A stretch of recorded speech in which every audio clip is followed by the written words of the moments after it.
Welcome back, everybody. The long-awaited schedule and announcements are here. I can finally talk about a lot of what I'm doing this year. I'm sure you guys have seen the announcements from the PTO, Ironman, all sorts of different things with their series, the types of racing, and I haven't been shy about saying that I'm going all in on Kona.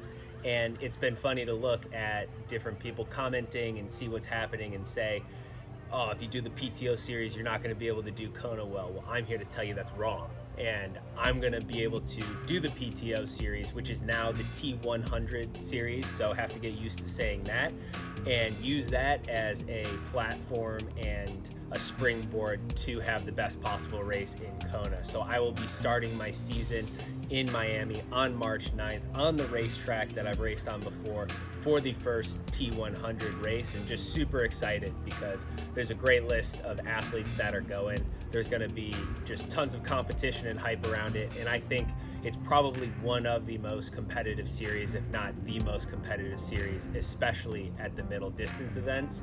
And that's going to help me gauge where my fitness is, how I'm doing versus last year, and how I'm stacking up a lot of these guys that I either might not see in Kona this year but see later on, or I will see them in Kona. So that Miami race will be big just to start off the season, and the next race after that will be Singapore, which is also big just for a heat standpoint and going back to a course that I know again and kind of be familiar with. But that will be in April, so kind of two back-to-back races to start off the year, just 1 month apart.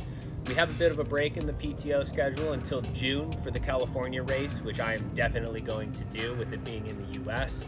And pretty much, Arizona, California, not too far apart, so pretty excited for that. But to put it in between, I'm playing with the idea of St. George 70.3 just because it's within driving distance, it's North American champs. I don't have my world championship slot yet, but that brings me to probably not the most controversial, but maybe the most surprising thing is I'm probably not going to race the 70.3 world champs this year, and I'll get into a little bit about that later on in the video, just to give it its full pride and the full amount of work that actually has to go into it. So if I race St. George, that'll be May. California race is in June, and then I have a bit of time before the London event for the T100 series in late July. And after that, it's all eyes on Kona between training camps, training, Ironman focus, and really trying to win the world championship on the big island of Hawaii and going all in on that, which will take the full first half of the year to evaluate how I've done in those T100 races, with maybe a 70.3 or 2 to fill in the gaps. Mont Tremblant was the only one that I played with a little bit just because it's kind of a bucket list race for me, but mainly T100 series, Kona, October 26th, and then after that it'll be Dubai in November for the T100 series and the grand final for it to wrap up the 5 races that I need plus the grand final for the T100 series. Best 4 race scores count, and that will crown the new world champion for that T100 long distance world champion. And because of those 2 races in November after Kona, I am finding it felt hard to really figure out how best to be able to race in New Zealand in December and be at my best, especially when guys like Hayden Wild, Martin Van Riel, any of the other guys from the Olympics who are going to make the swap over and go all in on the half Ironman World Championships, you got to be in top run form for that race, I think. And my whole focus this year, I think a lot of the key is going to come in the swim and the bike, and I think it's going to be a record-setting year in Kona, and not just under 740. I think it could be under 730, and that's what I'm training for. That one lingered a little.